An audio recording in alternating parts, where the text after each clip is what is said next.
We've heard it before. What some call fake foods are bad for our health. That hasn't stopped us, though, because processed foods are the primary source of calories in the United States, and they cause dozens of serious, even fatal illnesses. Eating fast food 2 or 3 times a week increases the risk of dying from heart disease, which is the leading cause of death in America, by more than 50%. But the standard American diet does much more. It's linked to the modern epidemics of stroke, cancer, autism, Alzheimer's disease, and chronic illness. Fast food is even linked to increased drug addiction, violence, and crime. Health expert Dr. Joel Fuhrman says we can turn our health and our society around by turning back to real food. He tells us how in his new book, Fast Food Genocide, how processed food is killing us and what we can do about it. Lori Johnson, CBN News. Thanks, Lori. This is a rather alarming book. It's called Fast Food Genocide. Dr. Fuhrman is with us. And doctor, it's so nice to see you. Thank you for being here. Thank you. Pleasure. Thanks. Look, you sound an alarm. It's really very striking about the food we eat. What is it that's going on? You know, people have to know this information because it is alarming. Yeah. We're talking about in urban areas of the country, sometimes called food deserts, 7 times the risk of stroke before age 45, putting young people in nursing homes for the rest of their lives. We're talking about comparing people who are obese and diabetic with eating fast food with more than 10 times the risk of heart attack, and now scientists calculating the amount of years of life lost. You have 45 years of life lost living in an urban food desert compared to people who have more access to healthier foods. Well, what is it in an urban desert? What do they eat that's so bad for them? Well, you know, it's permeating all of America now. We have the majority of calories in America now is from fast foods and processed foods. But in certain urban areas, it's even worse because there's no supermarkets, no supermarket access and no produce. Our brain is very fragile. It needs a continual supply of antioxidants and phytochemicals from colorful vegetation. And without that, it deteriorates. It loses intelligence. And we have 1 in 5 Americans now have mental illness that is primarily traced back to not eating sufficient nutrients in the food we're eating. Now, where do you find these phytochemicals? What should people go for if they're available? Well, all colorful plants have phytochemicals in them, whereas processed foods and fake foods don't. They're processed out. But I have an acronym I made up so people can remember the foods that most powerfully protect against cancer and extend human lifespan. And that acronym is G-BOMBS. G-BOMBS? G-BOMBS. G-B-O-M-B-S. All right. Greens, beans, onions, mushrooms, berries, and seeds. Greens, beans, onions, mushrooms, berries, and seeds. Because I want people to eat a lot of these foods because, in other words, nutritional science has made incredible advances where we don't have to have heart attacks and strokes. We can reverse diabetes, become non-diabetic, we can lower the blood pressure, we can prevent cancer even, and we can save the brain in later life not to get dementia through eating right. And while we're having all this great science to tell us how we can protect ourselves, our population's moving the other direction, more dementia, more mental illness, more diabetes, and more disease. All right. There's been an outbreak of cancer. So many of the people that are dear to me have suffered cancer, and some have died from cancer. In your book, you point out the risks of cancer. Talk about that. Right, because you know how people think, they say, well, just moderate consumption of fast food is okay. We got to eat mostly. They understand they have to eat healthier, and people agree that it causes obesity and diabetes, but they don't see the link between mental illness and cancer. And the studies show, and I'm reporting the studies from the scientific literature, that 1 serving of French fries in oil that's heated over and over again causes these carcinogenic changes. 1 serving a week increases risk of breast and prostate cancer by more than 25%. Come on, 1 serving a week of French fries? French fries, that's right, because it's fried food. And we know in the South, people are eating too much fried food. And white flour and sugar, we're talking about commercial baked goods in fast food. Even 2 servings a week increase risk of depression by more than 1/3. And more than that, and it goes up in a dose-dependent manner, we're talking about the majority of calories from these processed foods people are eating are doubling the risk of developing depression. Everybody in this audience is eating this stuff. That's what, I mean, there's not one human being who's watching me, with the possible exception of Laurie, who doesn't eat these things. Exactly. And that's why we have almost everybody in America develops heart disease, and we see it as being normal. Everybody in America gets cancer. If they don't get heart disease, they get cancer. It's like everybody in their family is getting it. If you had everybody in your family getting shot by a gun or with a bullet, you'd say, get out of that neighborhood. Yeah. It's so ubiquitous. We see it as completely normal. And now 1 in every 5 Americans have mental illness, depression, or intellectual problems where they can't concentrate. And we see it as just being normal. And the explosion in autism, the explosion in learning disabilities, we don't trace it back to the cause. You know, so many of the doctors that we have had on this program have emphasized the fact that we shouldn't eat sugar, that sugar and white flour are the culprits, that we have, a metabolic syndrome that seems to be taking over, and that's the cause of our problems. And if we eat protein and so forth, we're okay. But in your book, you take a different tack than that, don't you? Yes, absolutely. All right, well, of course, I'm agreeing with that basic concept that sugar and white flour are very dangerous to the brain and cause these diseases. That I'm agreeing with. Okay. But of course, these processed foods don't contain phytochemicals and antioxidants. But animal products do not contain phytochemicals and antioxidants either. So we have to really get rid of the processed foods and reduce animal products simultaneously. When people are removing the processed foods and eating more animal products, they're still not eating enough vegetation.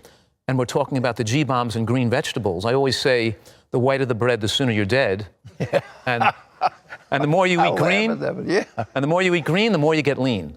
Okay. So we're trying to get people to eat more greens and beans, and eat delicious tasting desserts made with fruit to sweeten it. Like I love a real banana ice cream. I call it banana ice cream. Made with frozen banana, with maybe a few macadamia nuts or walnuts mixed in with some real vanilla bean powder, blended in a blender. And you want to make it chocolate, you just put some unsweetened cocoa powder and a date in there. But the point I'm making is that when you sweeten things with the real fruits, it has a different biological effect on the body and a different biological effect on the microbiome, on the bacteria in the gut, compared to getting your sweeteners from artificial sweeteners or concentrated sweeteners. Because many people think, all right, I've got sweet and low, I've got artificial sweeteners, I'm not eating sugar, therefore I'm okay. But you say it's not the case. No, it's not good. Why? Well, there's numerous reasons why, but number one, it keeps you craving and addicting sweets. All right. Because once you start get those sweeteners into the bloodstream, even the artificial sweeteners, it signals dopamine in the brain to keep craving to eat more. And it drives the consumption of calories, and it drives the consumption of sugar calories. When you get your sugar from high fiber foods, like berries and and bananas, it produces the growth of bacteria in the gut that slows the absorption of glucose through the digestive tract wall. And it also, because it's absorbed more slowly, it doesn't make you crave sweets. And it doesn't make the pancreas secrete more insulin. And high insulin drives fat storage on the body, and higher levels of insulin is also a promoter of cancer. So that leads to diabetes because it, Right. And my message to people is, don't be satisfied with that diagnosis, because you can get rid of your diabetes completely. Don't just treat it with medications. Okay. Use nutritional excellence, and I'm passionate about telling the world that they can reverse their high blood pressure, reverse their diabetes, get off the drugs, and really get well and not have a heart attack. I like these bags of frozen berries, with blueberries and other colored berries. Is the freezing process okay? Does that take nutrients out of the berries? No, it's fantastic. It is fantastic? Absolutely. It's unbelievable. The fact that we have modern science that can enable us to eat wild blueberries in the wintertime all over the country is just amazingly protective for the brain, because when you freeze them, number one, you retain the beneficial nutrients, but it's 1/4 the price. Makes it affordable. Also, the fresh berries, they have to put fungicide on them, or they go bad very rapidly. That's right. And the frozen one doesn't have fungicide on them. And you can open the packet up, take a little out, put it back in the freezer. You don't have any waste, so it's much more economical, too. Well, you can buy these things. Well, now, how about nuts? I'm a bug on is there any particular kind of nut that's better than others? Yes, walnuts in particular are most protective for the brain and the heart. Okay. But flax seeds and chia seeds have much more protection against breast and prostate cancer. A recent study showed that they followed women who had breast cancer for 10 years. And those who ate a little bit of lignin from flax or chia seeds, in a small amount, had a 71% decreased risk of death from breast cancer over that 10-year period. Even with women who already had breast cancer. We're talking about stopping recurrence and living longer. A handful of seeds of what kind of seed? Well, even a teaspoon. Even teaspoon? 1 teaspoon of flax seeds has 7 milligrams of lignin in it, which has marked effects against prostate and breast cancer.